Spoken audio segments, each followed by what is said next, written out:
up, y'all? It's me, Erica, and we are down here.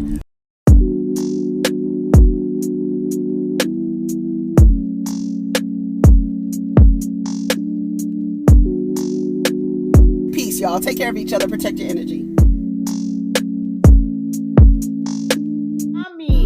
What's up, everybody? It's me, Erica, honey, and we are down here to talk about the Real Housewives of Miami. Bienvenido a Miami. According to Potomac, Abuelita a Miami. Did you see the subtitles? That's when they were in Miami. Talking about Abuelita. Oh my God. Go ahead and like, subscribe, and comment. Let the diva know you stop by, honey. This is Real Housewives of Miami. Jax and the dog ashes. That little boy's gonna open that damn box. And them dog ashes are gonna be everywhere. I don't know why that box don't have some kind of lock on it for childproof. They put the ashes, the dog died. The dog got old. Honey, the dog dying should have been a damn red flag that the relationship was on its way out too. That should have been a damn signal. So the dog died. They had the dog cremated, and they got the dog's ashes, and they put it in the little boy's room. I don't know if the little boy still has a room over there at his father's house because he didn't put the mother out, right? This woman went on and married a man who put her on Star Island in Florida in an $80 million home. And now he got a new bitch. Should she have chose better? I want people to understand it ain't guaranteed, bitch. It ain't guaranteed. And don't you ever put yourself in a position to depend on a man to where he can put you out and you running around the house with like a chicken with your head cut off. Don't you ever. I know Lisa done learned her goddamn lesson. Don't you ever put all your stock in a fickle ass man. Don't do it. Don't do it. He had her up in the $80 million mansion. 2 children under 10, wanted her to have another baby, almost died, and then now he's leaving you for another project. And then they gonna call her bitter. Bitch, you got a right to be bitter. I'd burn that damn mansion down, girl, and shoot everybody running out. Yeah, come on out. Bitch, if Lisa got violent with Lenny, snapped, I would understand it. Bitch, he had her up in an $80 million house, and y'all over here fight over niggas making $47,000 a year. And this motherfucker had her on Star Island. And when he was done with her ass, he put her ass out. He put your ass out. Shout out to Kenya Moore. He put your ass out. When she was talking to Portia about Cordell. You will never understand the convictions of a wife, girl, because you ain't never been married, girl. He put your ass out, didn't he? I'm telling you. And then she turned around. Portia is such a damn dummy. And then she turned around, quit all her jobs, and married a scammer. Girl. And when he's done with you, he gonna put your ass out the way he did Fallon. Girl, when I tell you don't put your stock in a man, it's not funny. It is not funny. Because now Lisa over there, like I said, if Lisa snapped, I would totally understand it, girl, because he had her set up. But you want to play the ditzy, naggy, needy, boobs underneath your chin wife. That's how you want to act. And Lenny seemed like he's so annoyed with Lisa, like everything. Like when he was sitting at the table, like he was having conversation, but like when he would stop talking, his whole face would change. Like he don't even want to be there. I'm like, girl. So anyways, Larsa and is going out with some guy, Ari. I guess he's in finance or something like that. She says the quantity is there, but the quality in it. What do I tell y'all? Dick is aplenty and of low value. Y'all don't believe me. Look at Larsa. She's in a whole nother community saying the same shit. So girl, it ain't me. It ain't me. It's a plenty of nigga out there, but the quality ain't there, girl. And so Larsa's basically saying she's trying to get out of dating athletes and stuff right now, but she's dating one of the greatest athletes' sons. So I guess she can't get that far away. But they went to Prima. That's what it's called? That's where Zuma. I think it's Zuma. Why I say what's Prima? Prima, where's Prima? Prima's something else. Zuma, I think it is, but it's a sushi bar, and she's back there with her date. They're making sushi and having a good time. Did you see when Larsa took her damn jacket off? Everybody, it's as this is a family restaurant, lady, but you in Miami, so you expect people not to have clothes on, okay? Larsa got up in her mugler, honey. She got up and went in the back. They were in the back with their little suit with the sushi chef and stuff like that. She looked like she had a good time. She says, but a lot of guys are not in touch with their emotional side. It ain't me. It ain't me. That's why I had to tell some niggas over the weekend. It ain't me. Y'all mad at me for talking and observing behavior. You mad at me. It's y'all. I'm talking about y'all. And then you come in the comments and prove my point. I love it. Come in my comments and prove my point every time. Niggas, and you know you're not. And you know you're not. And you know you're not. And you mad because people are recognizing it and saying it out loud. And then you come in the comments with some old ass, old bitter, old, the things that they say to make you feel bad. But when you don't take any stock in their words, it means nothing. It's not. Are you talking to me? Bitch, because your words mean nothing to me. They carry no value. They carry no weight. You can't say nothing to me to insult me, because the way y'all look socially is an insult in itself, and it ain't me. It's you. It ain't me. All I'm talking about is the experiences that people have with y'all. And they ain't good. The Yelp reviews are out, baby. They out. And in all communities. Larsa don't even belong to the same community, and she's saying the same shit. It's quantity. Oh, they out there. But ain't the quality ain't there. And y'all niggas hate it. And y'all niggas hate it because everybody's talking about it and saying it out loud. And not dealing with, oh, he's cute and he got a little money, but he's an asshole. No, we're not dealing with that. They're not dealing with that. People would rather be alone and develop fulfilling relationships with their friends, right? Because in partnership, y'all start acting funny and weird and funny. Martina and Julia making dinner for 3. The daughter got a scooter license. Martina was like, it's cool. Julia is acting like, why did you get a scooter license? She's trying to argue. Martina's trying to talk. She was like, you need to let me talk. She basically wants Martina to be on her side as it relates to telling the daughter that she shouldn't have a scooter license. She needs to wear a helmet. Tell her she needs to wear a helmet. She's like, yeah, you need to wear a helmet. But it's almost like, well, Julia doesn't want to come off as the bad cop, right? I don't want to come off as the bad cop. I come off as the mom trying to tell her to do everything, and you're coming off as the good cop. But the truth is, the girl, you've done it. She was like, I've driven around Paris, and I know what it's like, and you're still alive. You're still alive. So to me, when you act like the person that you raised and you gave tools to can't survive the thing that you've done and survived, then you are saying something about your parenting. You feel like you didn't give her everything that she needed, to the point where you don't trust her in the same environment you were able to survive in. So you don't trust that she's able to do it. So then you didn't give her enough tools to do it. That's on you. So while you acting like you so scared that she can't be out, Martina's telling her, girl, you survived. You ran the streets of Paris. What's the problem? She got her scooter. Get a helmet. That's it. That's all you can tell her. And then hope and pray that she makes the right choices and uses good judgment. That's all you can do. You can't be over the kid forever. You're gonna create disharmony, period. And Martina looks like she's done with Julia's helicopter, wanting to be a helicopter parent. Girl, these girls are growing up. You have to trust that you gave them the tools that they need to survive and get to the next level, period. That's all you can do. That's all you can do. That's all you could do. They kept looking at the cameras. Did you notice that? Julia kept looking at the cameras because I think she was like really upset with what was happening with her daughter. And she kept looking at the cameras. I don't know. They're going to catch everything. They're going to catch your facial expressions. They're going to catch Martina saying, can I talk? we need to stop this. Are we done with this? Martina wanted to stop the scene. That's what it looked like to me. She was like, we need to stop. Can we stop now? Because you're doing the most.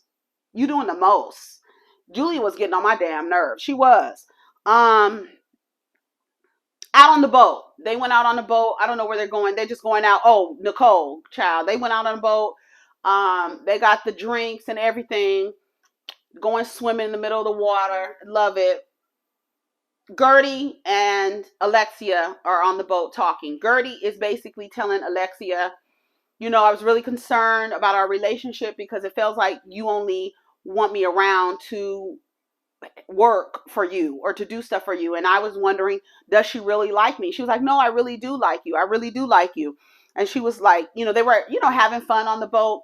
I did notice when they toasted, right after Gertie and Alexia said that they were good and we're friends and I really like you and stuff, that Alexia poured the drink over her shoulder. I was like, why didn't she take, because Gertie was like, I felt like Gertie was sincere and like, I really want us to be friends outside of me, what I can do for you as your friend. Like, and it's like you want me to always throw your parties and stuff like that. And that's the only time that you call me, or, I want us to truly be friends. I don't know. It was something weird about that exchange between them. It felt off. It felt like Alexia wasn't all the way there. I'm not buying what Alexia was giving. I'm not. And then when she threw the drink over her back shoulder, I was like, why did she do that? So I'm still. And then I was kind of like annoyed with Gertie. Like, does she like me? I'm just like, girl, I feel like if she keeps doing it and you see it's a pattern of behavior, you just need to know where to place Alexia as your friend. She's obviously the friend. You guys are cool, but she's obviously only going to call you when she wants to throw a party.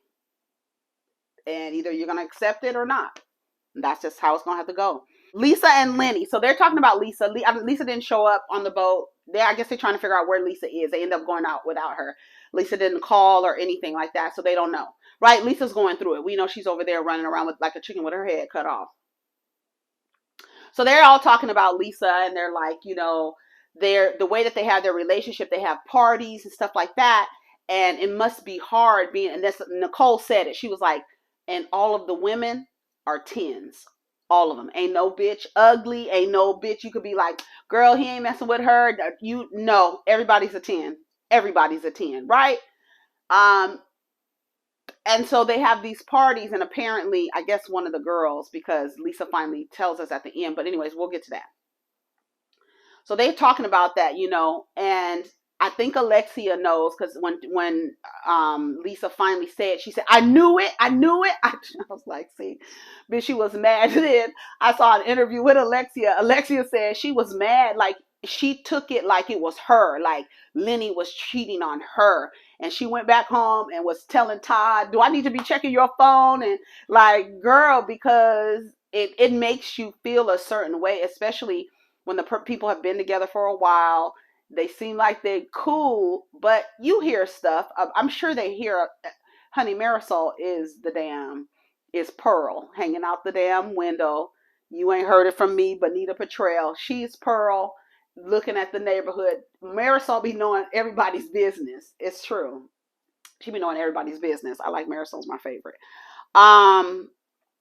She said, yeah, in environments like that, you got to keep your man close. She said when they were at the party, even Nicole was like, she was looking at her man and was like, Anthony.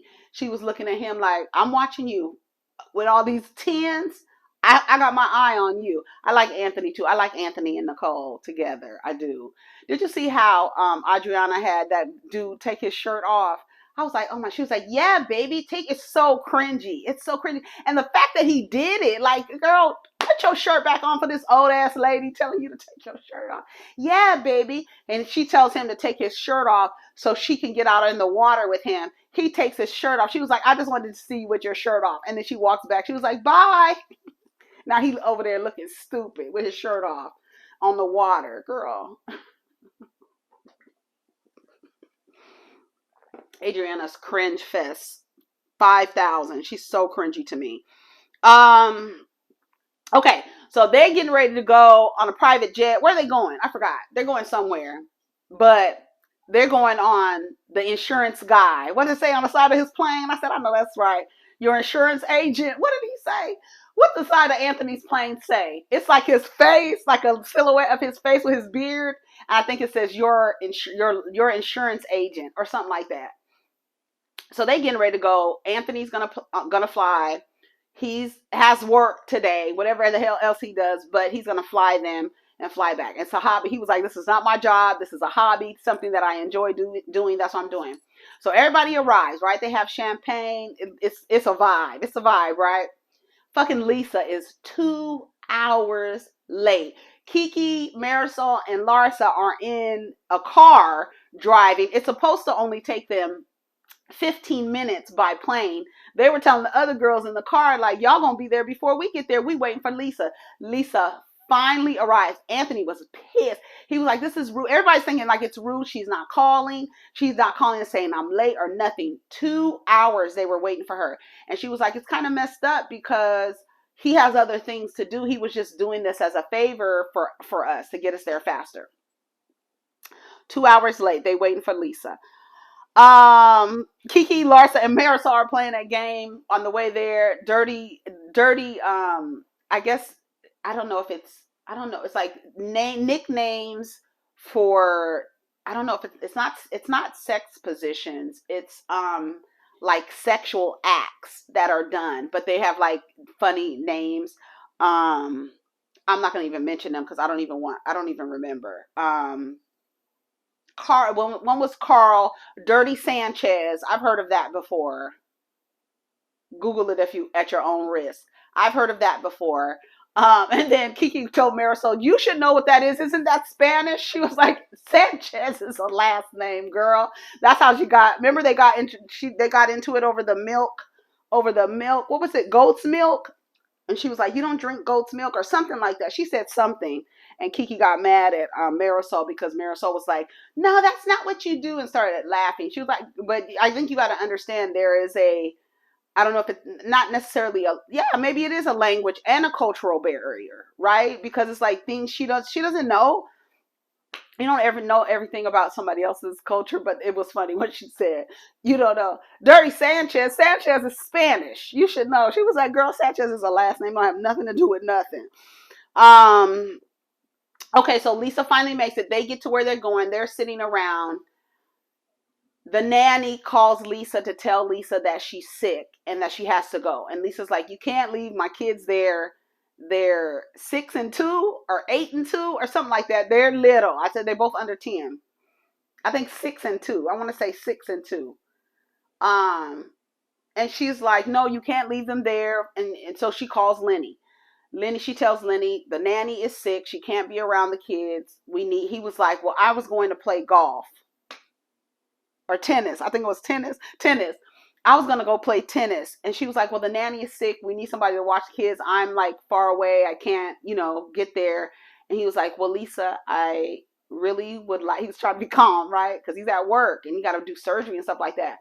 So he's trying to stay calm. He's like, Lisa, I really want to go play tennis. So please try and find someone to watch the kids, like watch your kids. And he asked for these kids. Like, that's the thing. Like, y'all be doing stuff trying to act like you're just being this great woman for this man, and you like put yourself out there. Like, she had another baby for this dude. Like, he wanted to have another baby. Remember last year he wanted to have another baby. I wanted to have another baby, and she's like, I can die.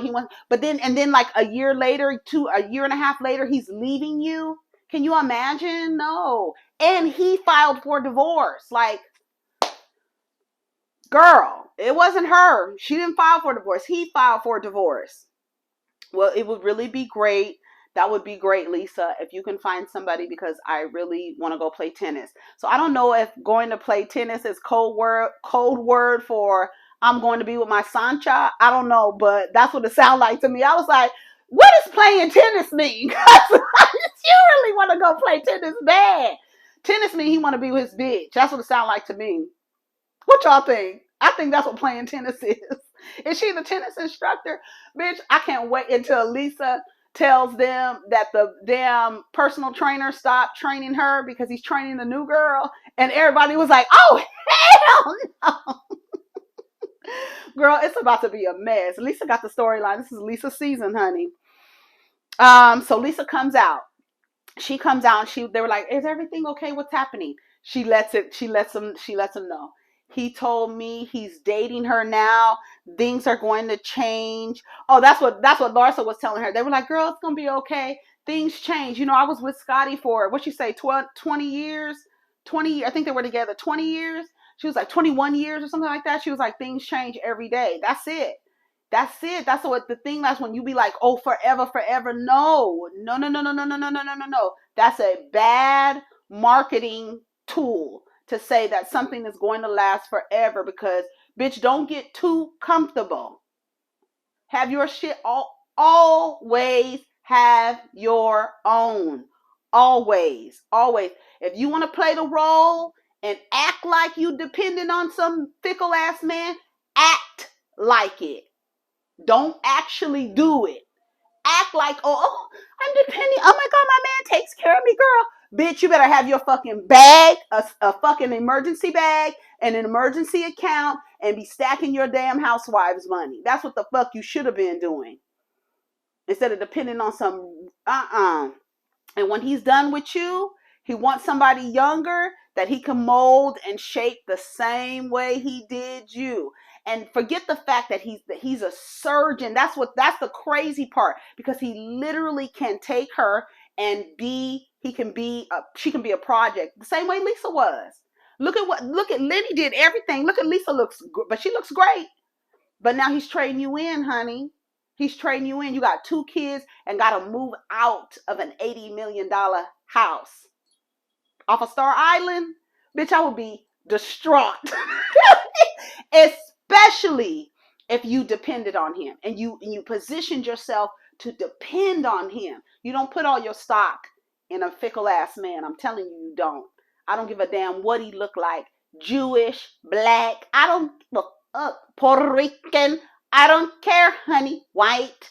I don't care. You don't put your stock in a man. If you want to act like I said, if you want to play the role, you want to play in that fantasy, you want to go in the fantasy world and go down the fantasy hole and play this role where you depend on a man, don't do it, sweetie. Just act like it. Don't let that be the real reality. You ain't going to be able to be running around the house and him telling you, you got to go or I'm going to call the cops on you. You and your kids got to get another house. And then even Marisol goes, those are his kids. What about those are his kids. His kids need a house. He told her to get out. And this woman is his new girlfriend, and he's going to be with her. Yes. And he's going to be with her. Marisol said, she calls her drinks cockies, right? So she goes, Lisa's going to need a stiffer cock. She is. They went to the bar, and it was funny because Adriana and Julia weren't over there. Julia missed all that. And they were over there like eating. And they were like, ooh, girl, what's going on over there? Lisa's saying something. Girl, Lisa's spilling it. She was like, she can't even cry. She got so much Botox in her face. He said that she's the new girlfriend. And I'm like, you got to move out. They're like, what? Everybody is sick. Alexia was like, I knew it. They knew it. And that's the reason why she was like, we're in a high space. You love me, don't you? Just like all of these things to kind of just like, I guess, make herself feel like her marriage wasn't about to be over. She was like, it's over. And Larsa was like, what? Larsa was like, everybody was looking like, girl, no. But yeah, it's over. It's a wrap. So y'all let me know what y'all think about the episode, Real Housewives of Miami. Episode 5, I think it was. Take care of each other. Protect your energy. Let's get down in the comments. Peace.